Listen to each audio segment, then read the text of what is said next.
My son lied to me. He promised to spend Christmas together, but left me alone, saying he had to take care of his sick mother-in-law. But in the evening I went on Facebook and saw their photos from Hawaii, where they were laughing at my trust. Moreover, this trip was for my money, which I gave for my mother-in-law's treatment. They thought I was a weak old man, but I made them regret the way they treated me. Before we continue, please subscribe to the channel and let us know where you are listening in the comments. The house smelled of gingerbread and pine, the kind of scent that wrapped you up like a warm blanket. My old radio crackled with Silent Night, and the Christmas tree in the corner flickered, its lights catching the tinsel like stars lost in a snowstorm. I adjusted a handmade ornament, a lopsided star Christopher made when he was 6, and stepped back, satisfied. The table was set for 5, me, Christopher, Sarah, and the grandkids, Emily and Max.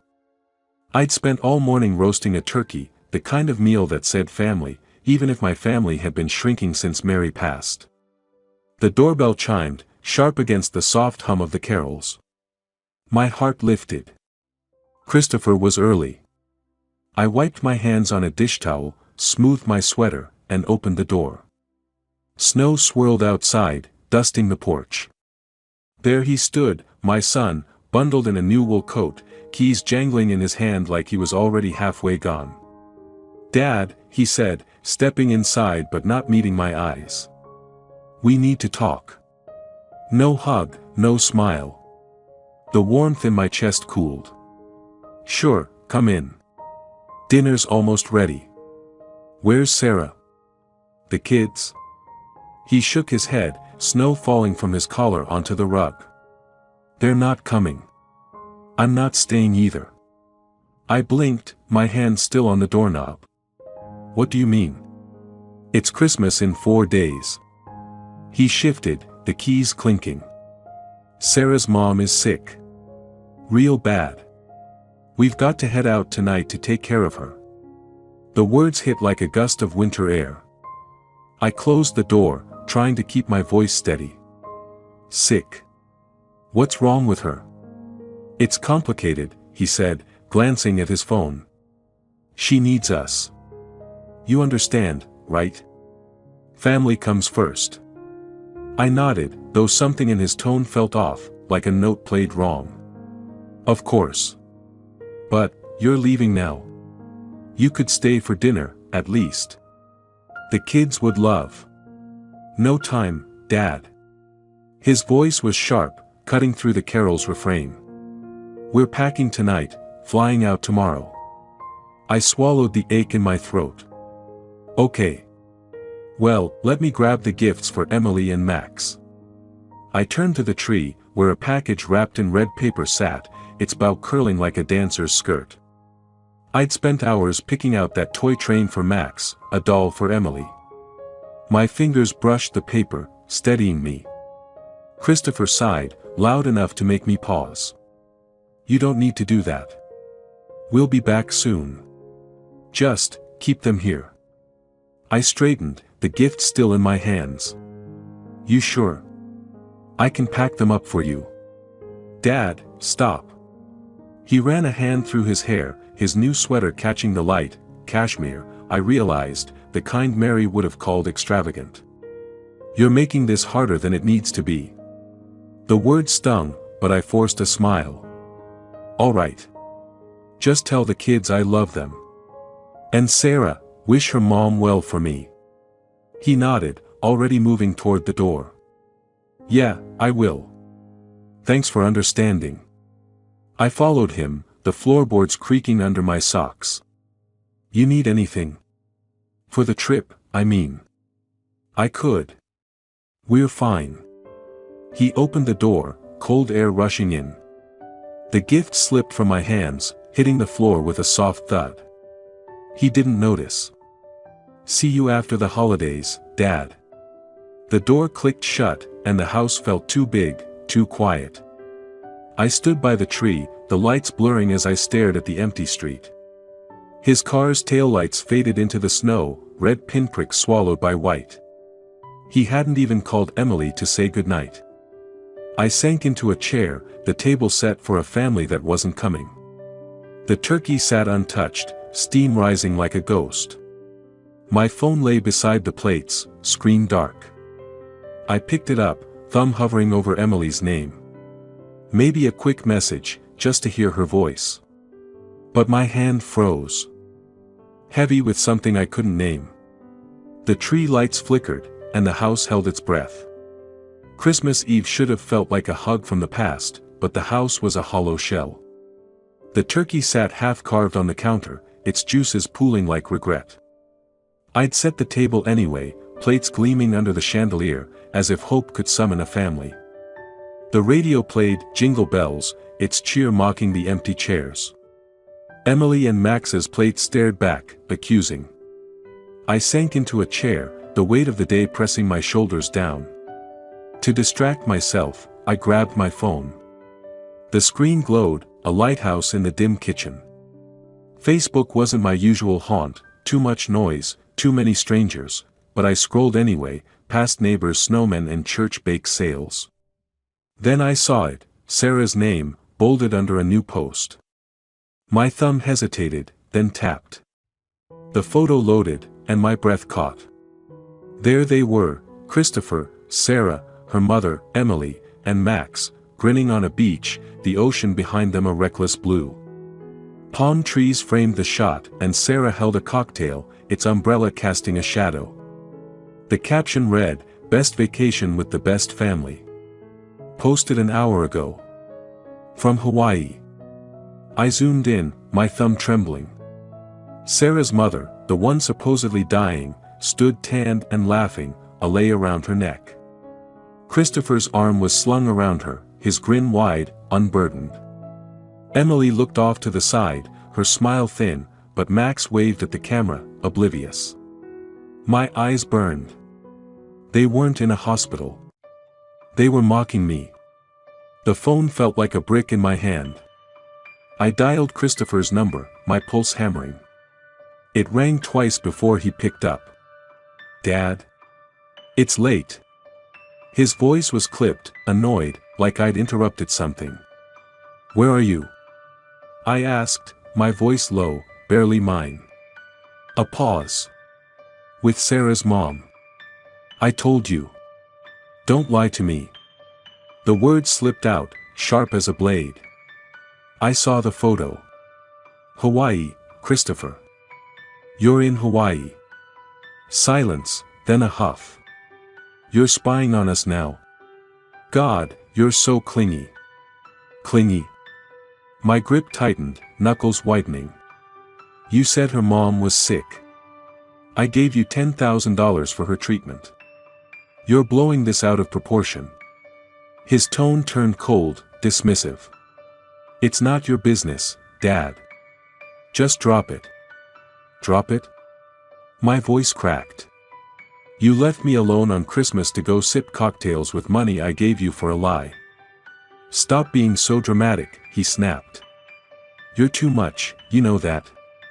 The line went dead, the beep echoing like a slammed door. I stared at the phone, its screen still glowing with that photo. Their smiles burned into me, each one a betrayal. The radio switched to "Oh Holy Night," and the irony twisted in my gut. I paced the living room, the trees' lights casting cold shadows. My eyes landed on Mary's photo on the mantel, her soft smile steady as always. "You wouldn't have let this slide," I whispered, my voice breaking. The gifts under the tree sat untouched, their wrapping paper gleaming like a promise gone sour. I sank onto the couch, the phone slipping from my hand. It hit the floor, the screen cracking with a faint snap. My eyes drifted to my wallet on the table, a corner of a bank receipt peeking out. $10,000. The number pulsed in my mind, a wound that wouldn't close. I reached for the wallet, my fingers brushing the paper, and pulled it out. The receipt unfolded, crisp and accusing, a record of my trust turned to ash. Christmas morning dawned quiet, the kind of silence that settled like frost. The kitchen smelled of stale coffee, the mug in my hands long gone cold. The bank receipt lay on the table, its edges curling like a confession. $10,000, wired to Christopher 3 weeks ago. For Sarah's mom, he'd said, his voice thick with fake urgency. I'd believed him. I always did. I traced the numbers with my thumb, each digit a stab of clarity. That money wasn't saving anyone. It had bought plane tickets, hotel rooms, those cocktails they waved at the camera. My sacrifice, years of careful saving, skipping a new car, telling myself it was for family, had been their vacation. My chest tightened, a mix of grief and rage. I leaned back, closing my eyes. The memory came unbidden, the bank, 3 weeks ago. Christopher had called, frantic, saying Sarah's mom needed surgery. "You're our only hope, Dad," he'd said. I'd driven to the bank that same day, the clerk's pen scratching as I signed away my safety net. Christopher had hugged me outside, his grip quick, his eyes darting away. I'd thought it was worry. Now I saw it for what it was, guilt. Back in the present, I stood, the chair scraping the floor. The receipt crumpled in my fist, but I smoothed it out, unable to let go. "You idiot," I muttered to myself. "You gave him everything." My voice echoed in the empty kitchen, sharp and raw. I paced, the floor cold under my socks. The tree in the living room stood dark, its lights unplugged, the gifts beneath it a cruel reminder of what I'd lost. I wandered to my study, the small room where Mary's things still lived.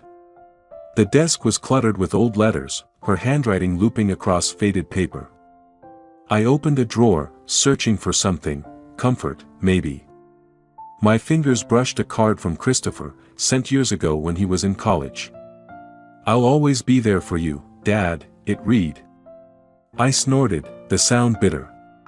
The card hit the desk, and a letter from Mary slipped to the floor. I knelt to pick it up, her words catching the light, "You're too good, James. Don't let it break you." The words burned. She'd seen it even then, my need to give, to trust, to hope. I clutched the letter, my resolve hardening. "No more," I said, my voice steady now. "I'm done being the fool." Outside, the world was soft with snow, kids' laughter drifting from a neighbor's yard. I glanced at the window, their joy a stark contrast to the ache in my chest. The receipt still lay on the kitchen table, a symbol of everything I'd let slide. I wasn't that man anymore. Not after this. A sharp knock at the door broke my thoughts. I froze, the letter still in my hand. Another knock, insistent.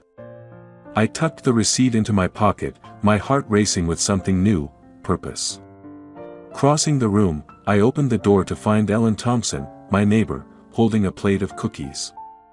Her smile was warm, but her eyes narrowed, catching the storm in mine. "James, you okay?" she asked, stepping inside. I forced a nod, but my grip on the door tightened. The receipt burned in my pocket, and I knew, this was where it started. The kitchen was a graveyard of Christmas cheer, the turkey congealed in its dish, the coffee cold as the snow outside. I sat at the table, the bank receipt in my hand, its numbers glaring like a betrayal carved in ink. $10,000. My sacrifice, my trust, turned into their beachside cocktails. I crumpled the paper, then smoothed it out, unable to let go. My eyes drifted to Mary's photo on the counter, her smile soft but unyielding. "I won't let them do this to me," I whispered, my voice a stranger's. I stood, the chair scraping the linoleum, and shoved the receipt into a drawer. Enough wallowing. I paced the living room, the unlit Christmas tree looming like a ghost.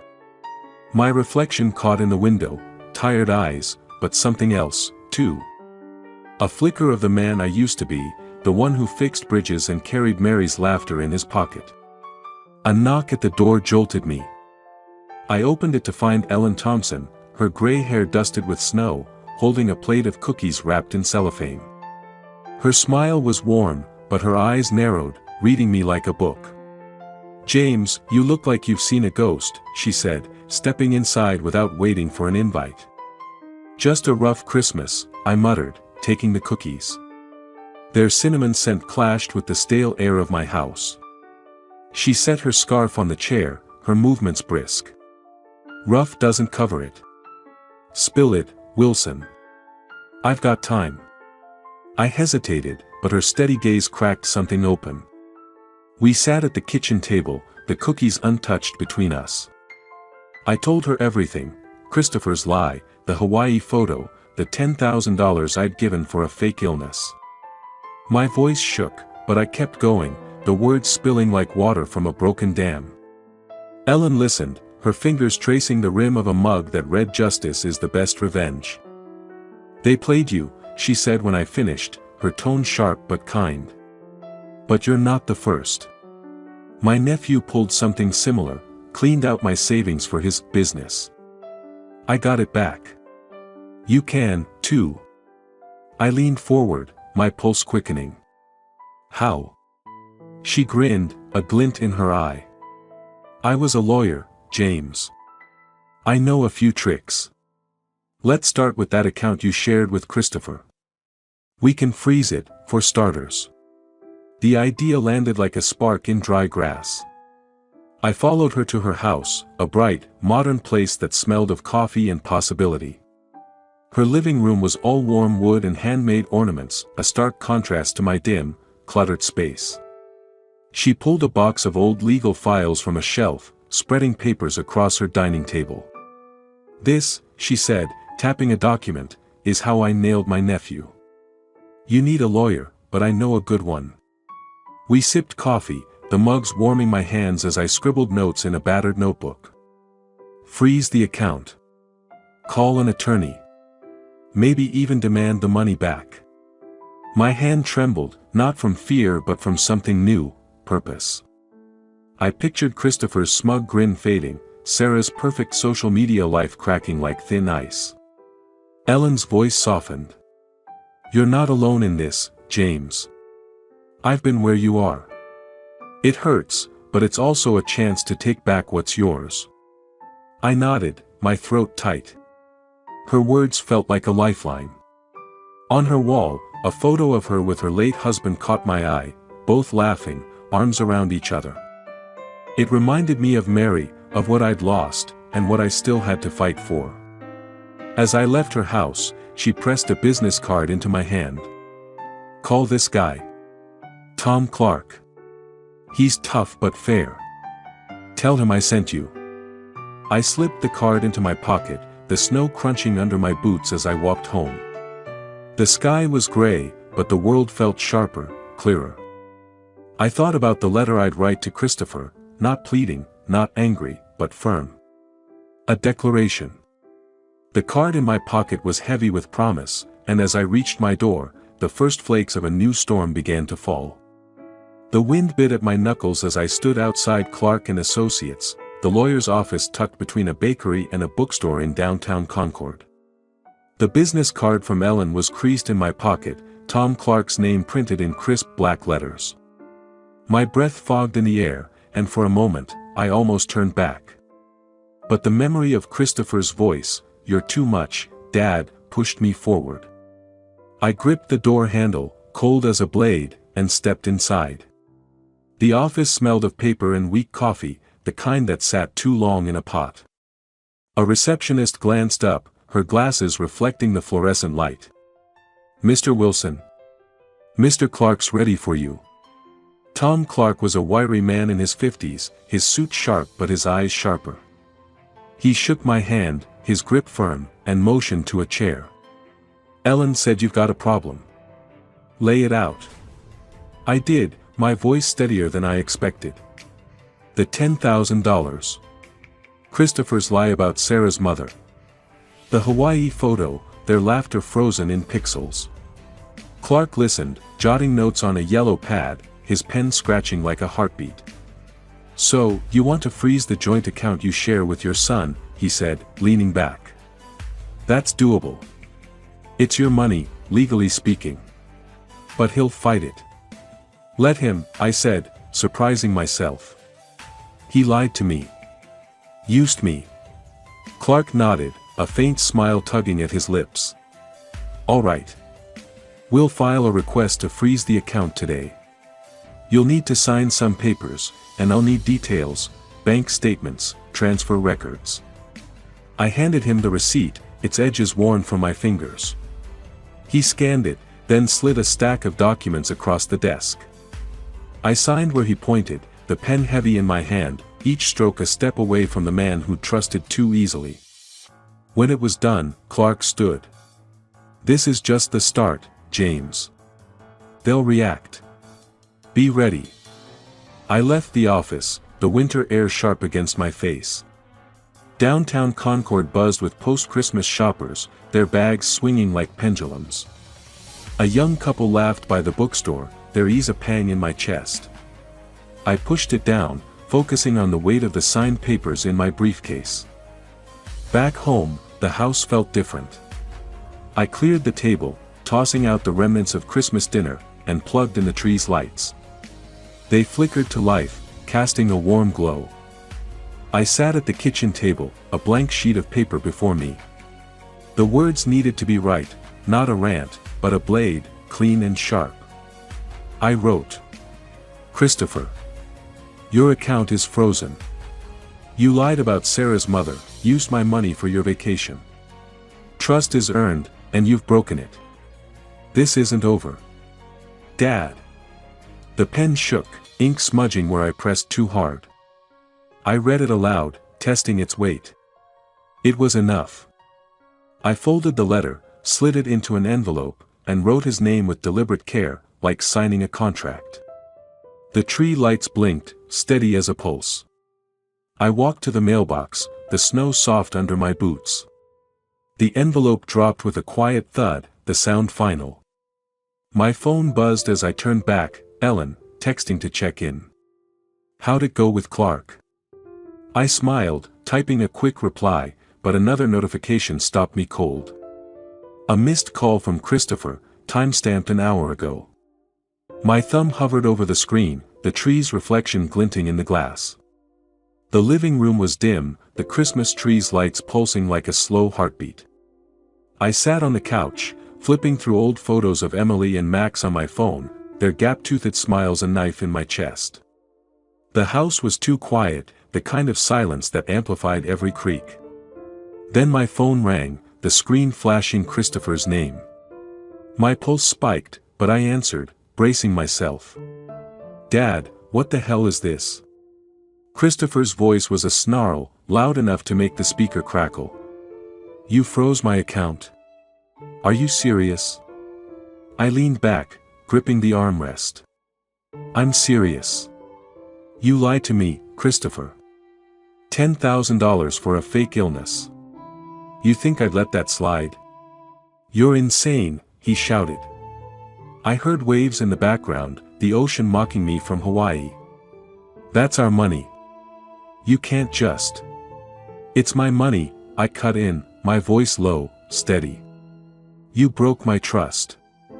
You don't get to play victim." He laughed, bitter and sharp. "You're pathetic, you know that. Always making everything about you. We needed a break, okay? You don't own us." Before I could respond, Sarah's voice sliced through. "James, give me the phone." Her tone was ice, controlled but venomous. "You're being selfish," she said. "This little stunt of yours. It's hurting the kids. Emily's crying because of you. You want to be the bad guy? Fine. But you'll never see them again." My stomach twisted, her words hitting my weakest spot. I saw Emily's face in my mind, her sad eyes from that Hawaii photo. But I held firm. "You started this, Sarah. You and Christopher. Don't pin it on me. You're a bitter old man," she spat. "You think you're teaching us a lesson? You're just pushing us away." Max's laughter echoed faintly behind her, carefree, oblivious. It stung more than her words. "I'm done being used," I said, my voice like steel. "You made your choice." I hung up, the phone's beep echoing in the quiet room. My reflection stared back from the dark window, eyes hard, jaw set. I barely recognized myself. The tree lights flickered, their glow harsh now, exposing every crack in my resolve. Sarah's threat lingered. Losing Emily and Max was a wound I couldn't face. But retreating wasn't an option. Not anymore. I set the phone down, my coffee mug cold on the table, the lawyer's business card beside it. Outside, snow fell in slow, heavy flakes, blanketing the world in silence. My phone buzzed again, a Facebook notification. I opened it, my heart sinking. Sarah had posted a vague status: some people would rather tear a family apart than let go of their grudges. We're stronger than that. The comments were piling up, friends offering sympathy, strangers liking her martyr act. My jaw clenched, the phone hot in my hand. I tossed it onto the couch and stood, crossing to the kitchen. Ellen's cookies sat on the counter, their cellophane crinkling as I touched the plate. The sweetness of cinnamon drifted up, grounding me. I glanced back at the phone, its screen still glowing with Sarah's lies, and felt a new fire kindle inside. The morning hit like a slap, my phone buzzing relentlessly on the nightstand. I groaned, rubbing sleep from my eyes, and grabbed it. The screen glowed with notifications, each one a jab. Sarah's latest Facebook post stared back at me, her words sharp as broken glass: some family members would rather destroy us than support us. Freezing our account was cruel, leaving our kids to suffer. The comments piled up, friends I'd known for years, neighbors, even my old bowling buddy, Tom, chiming in with shocked emojis and "how could he?" My stomach churned. They believed her. I tossed the phone onto the couch, its screen still burning with accusations. My hands shook as I shuffled to the kitchen, grabbing a glass of water. The glass slipped, shattering on the floor, the shards glinting like my fractured reputation. I cursed under my breath, sweeping up the mess, but the sting of Sarah's lies lingered. How had it come to this? My own son, my own town, turning against me. The phone rang, slicing through the quiet. Tom's name flashed. I hesitated, then answered, bracing myself. "James, what's going on?" His voice was cautious, like he was stepping on thin ice. "Sarah's post, did you really freeze their account? Cut off the kids?" I gripped the counter, my knuckles whitening. "Tom, it's not what you think. They lied to me. Took $10,000 for a fake illness and went to Hawaii. I'm not the villain here." A long pause. "That's a lot to take in. But the kids, James. People are saying you're hurting them." "People don't know the truth," I snapped, then softened. "You've known me 30 years, Tom. Do I seem like the type to hurt my grandkids?" He sighed. "No. But it looks bad. Just, be careful, alright?" He hung up, leaving me with the echo of his doubt. I sank into a chair, the Christmas tree blinking in the corner, its lights mocking my isolation. Had I gone too far? The thought gnawed at me, but Mary's photo on the mantel steadied my resolve. She'd never let lies win. Neither would I. Needing air, I grabbed my coat and headed to the corner cafe, its windows fogged with warmth. The bell jingled as I stepped inside, the scent of coffee and cinnamon wrapping around me. Ellen sat at a table, a newspaper spread before her, her gray hair catching the light. She looked up, her smile fading as she saw my face. "James, you look like you've been through a war. What's wrong?" I slid into the seat across from her, the chatter of the cafe fading. "Sarah's painting me as a monster online. People believe her. Even Tom's questioning me." Ellen snorted, folding the paper. "Sarah's running a Broadway show on Facebook. It's all drama, no substance. You've got the truth on your side." I rubbed my temples. "Doesn't feel like it. Everyone's swallowing her story." She leaned forward, her eyes sharp. "Then don't play her game. No posts, no arguments online. Stick to your plan. Clark's handling the account, right? Let the facts hit her where it hurts." She grabbed a napkin, sketching a quick timeline. Keep quiet, let her dig her own grave. People will see through it. Her confidence was a lifeline. I nodded, my jaw tightening. You're right. I'm not backing down. Ellen grinned, pushing the napkin toward me. That's the James the First no. Now, order a coffee. You need it. The cafe buzzed around us, families laughing, kids drawing on placemats. Their joy stung, a reminder of what I was fighting for. My phone buzzed again, and I glanced at it, a text from Emily, "Grandpa, can I call you?" My heart skipped, hope and fear tangling. I typed a quick, "Of course, sweetheart," and pocketed the phone, the weight of her words pulling me toward the door. The walk home from the cafe was brisk, the snow crunching under my boots, but Emily's text burned in my pocket.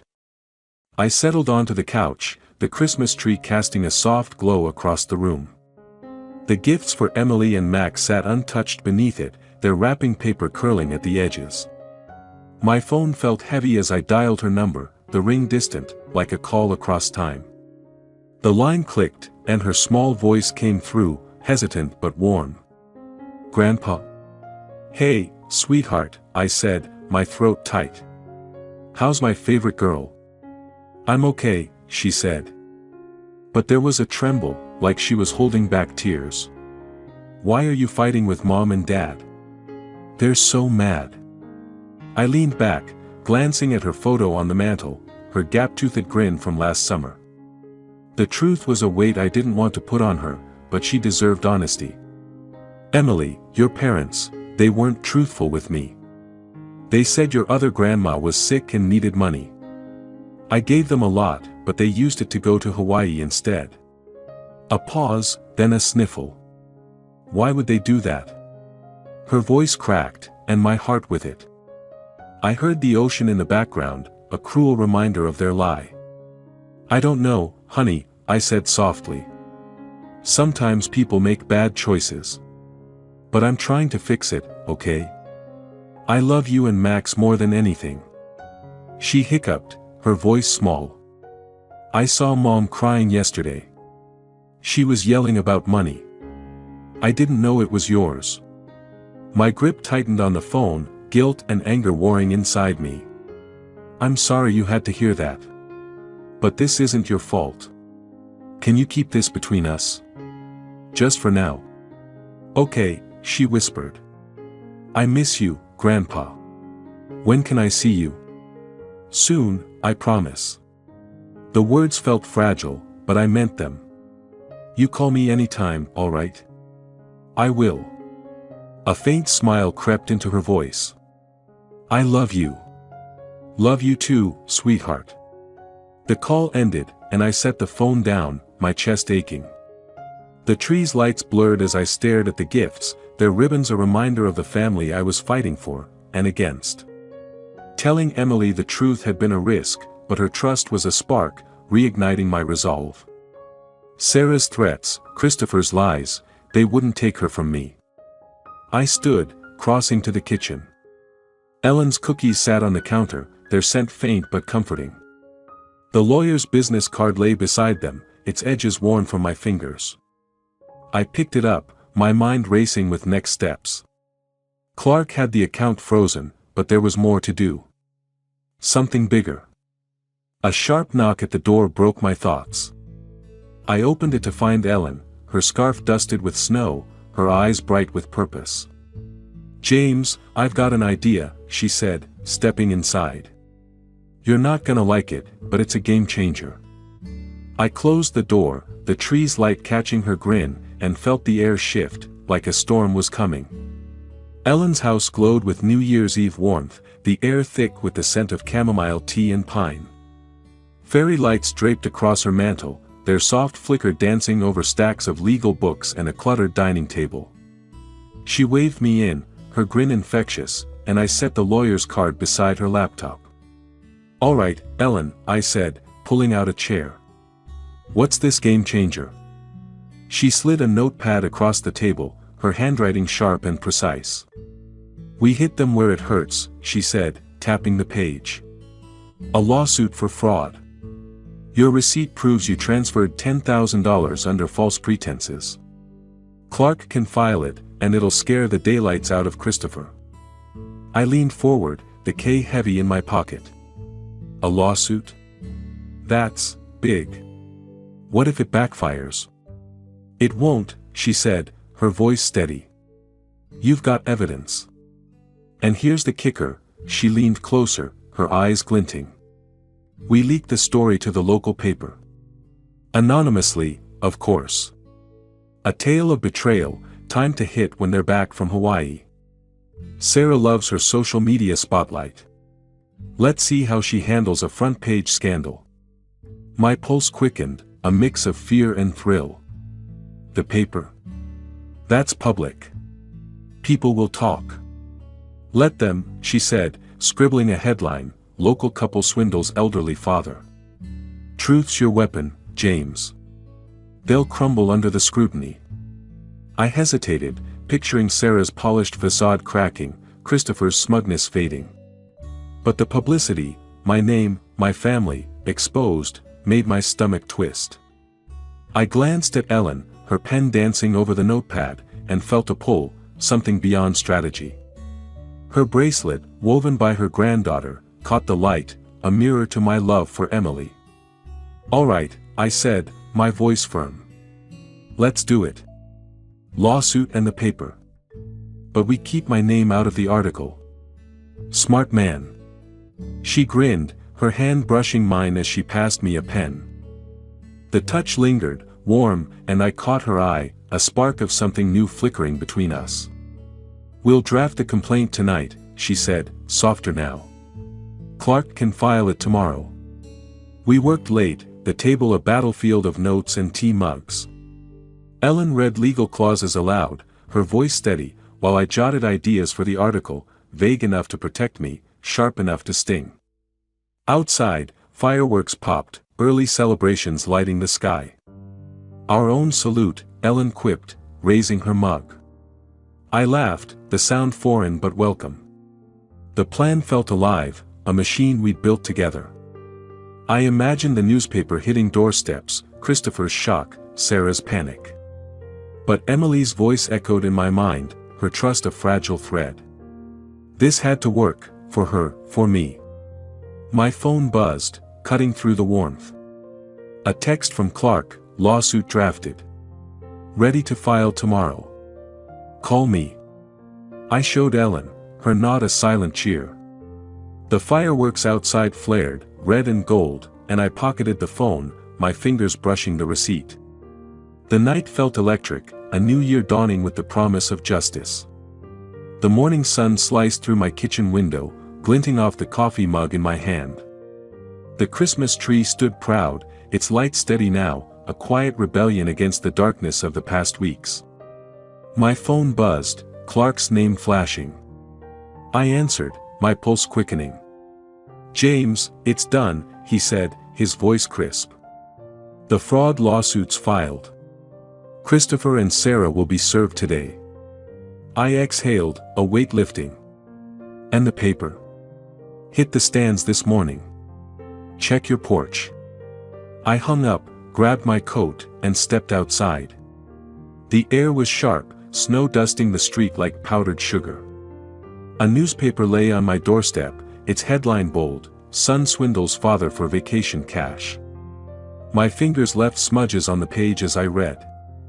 The article was merciless, my $10,000 transfer, Christopher's lie about Sarah's mother, their Hawaii getaway, all laid bare, my name carefully omitted. Each word was a jab, precise and righteous. My chest swelled with something like pride, tinged with dread. I tucked the paper under my arm and headed downtown, the streets alive with post-New Year bustle.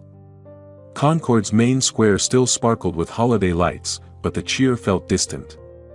I pushed through the glass doors of the Concord Chronicle office, the smell of ink and old wood greeting me. The editor, a wiry man named Harris, looked up from his desk, his glasses slipping down his nose. Mr. Wilson, he said, standing. Your story's got the town talking. Phones haven't stopped ringing. I set the paper on his desk, my hand steady. People are reading it, then. Reading? He chuckled, leaning back. They're eating it up. Neighbors, shop owners, everyone's shocked. Some lady called saying she saw your son's wife at the mall last year, flashing cash like a queen. You've stirred a hornet's nest. I nodded, a grim satisfaction settling in. Good. They need to know the truth. Harris studied me, his eyes warm but sharp. You're a brave man, going public like this, even anonymously. Not many would. Just wanted what's right, I said, my voice low. Thanks for running it. I left the office, the winter air biting my cheeks. On the street, a neighbor glanced my way, then whispered to her friend. Their eyes followed me, not with pity but with something else, respect, maybe. The article was working, peeling back Sarah's polished lies. I pulled out my phone and dialed Ellen.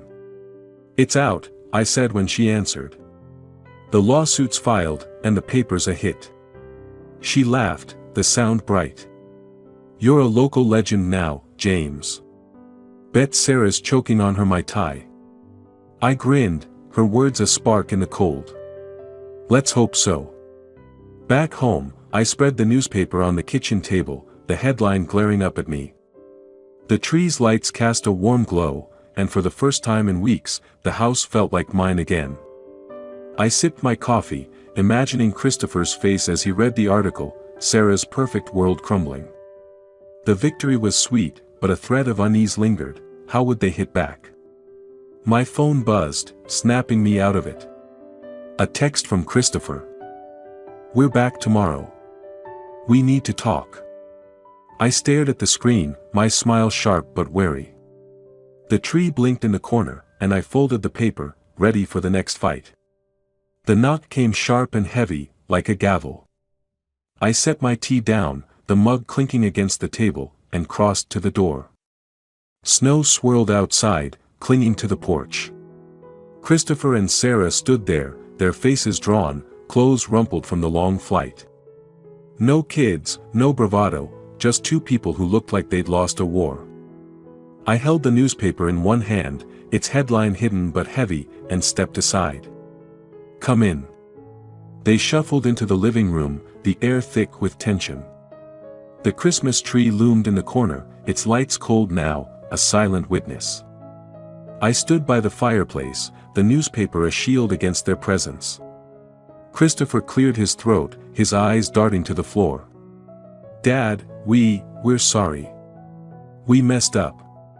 Sarah nodded, her mascara smudged, a handkerchief twisted in her hands. We didn't mean to hurt you, James. It got out of hand. We'll pay you back, every cent. Just, drop the lawsuit. Please. I studied them, their words soft but hollow. Christopher's shoulders slumped, his usual swagger gone. Sarah's tears felt rehearsed, her eyes flickering to the newspaper in my hand. I tightened my grip, the paper crinkling. You think money fixes this? I said, my voice steady, cutting. You lied to me, used me, left me alone on Christmas. And now you're sorry because you got caught. Christopher flinched, his voice low. We were desperate, okay? We needed a break. You don't know what it's like, raising kids, keeping up. Don't, I snapped, stepping forward. Don't you dare use Emily and Max as an excuse. You took my trust, my savings, and laughed about it in Hawaii. Sarah reached out, her hand trembling. James, we're family. Think of the kids. This lawsuit, that article, it's tearing us apart.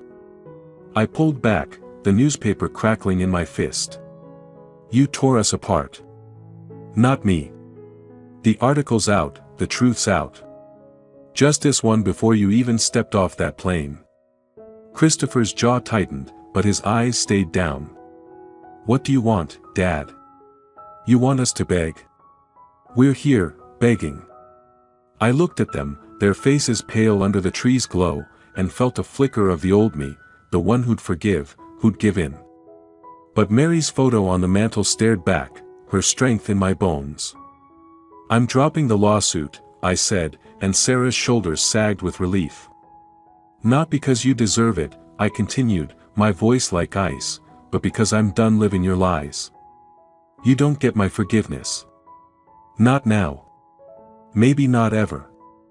Sarah's sob broke the silence, but it didn't move me. Christopher opened his mouth, then closed it, defeated. They turned to leave, their footsteps heavy. The door clicked shut, snow swirling in their wake, their tracks fading into the night. I sank into a chair, the newspaper slipping to the floor. The tree's lights blurred, my chest tight but lighter than it had been in weeks. I'd won, but the victory was bitter, laced with the loss of what we'd been. My phone rang, shattering the quiet, Ellen's name on the screen. "James, you free tonight?" she asked, her voice warm. "I've got lasagna and a bottle of red. Let's celebrate." I smiled, the weight shifting. "Be there in 20, I said, grabbing my coat, the snow outside calling me forward. Ellen's house was a warm cocoon, the scent of lasagna and red wine mingling with the faint glow of fairy lights still strung across her mantel. The dining table was set for two, candles flickering like promises. I slipped the envelope from my coat pocket, its edges crisp, and set it beside my plate. Ellen raised an eyebrow, her grin teasing. "What's that, James? Another lawsuit?" I chuckled, the sound easy for the first time in weeks. "Better. Open it." She slid the envelope open, her eyes widening as 2 plane tickets to Hawaii spilled out. "You're kidding," she said, her voice a mix of shock and delight. "Hawaii? You, me, and a beach? Figured we earned it," I said, leaning back. "You stood by me through this mess, Ellen. Helped me take back my life. I can't think of anyone I'd rather share this with." Her cheeks flushed. And she laughed, the sound bright as the candles. "You sure you can handle me in a swimsuit, Wilson? I'm a terror with a piña colada." "I'll take my chances," I said, my smile soft, a warmth spreading in my chest. Her hand brushed mine as she set the tickets down, and neither of us pulled away. We ate, the lasagna rich, the wine loosening our words. We talked about the fight, Christopher's defeat, Sarah's tears, the town buzzing with the article. But mostly, we talked about what came next. "Hawaii's just the start," Ellen said, her eyes sparkling. "We're not done living, James. Not by a long shot." I raised my glass, the candlelight catching the wine's deep red. "To justice," I said. "And new horizons." She clinked her glass against mine. "To us." Days later, we stood in the chaos of the airport, announcements crackling overhead, the air thick with coffee and anticipation. Ellen's suitcase was bright yellow, a beacon in the crowd, and she nudged me as we boarded. "No turning back now," she said, her grin infectious. Hawaii greeted us with a warm breeze, the ocean stretching endless before our hotel. We stood on the beach, sand soft under our feet, cocktails in hand, mine a simple beer, hers a vibrant concoction with a tiny umbrella.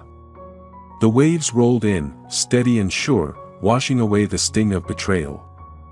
I thought of Christopher and Sarah, their lives buried in the snow back home, and felt only peace. Ellen kicked off her sandals, the sand claiming them.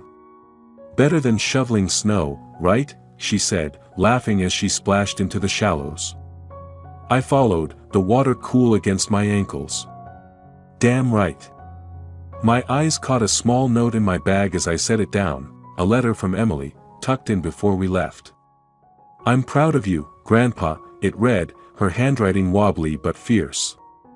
I smiled, tucking it away, and turned to Ellen, her silhouette framed by the sunset. The ocean stretched before us, vast and unyielding, its rhythm a song of freedom. I sipped my beer, the horizon endless, and let the moment carry me forward. If you liked this story, please like this video, subscribe to the channel, and share your impressions of this story in the comments. To listen to the next story, click on the box on the left. Thank you for watching.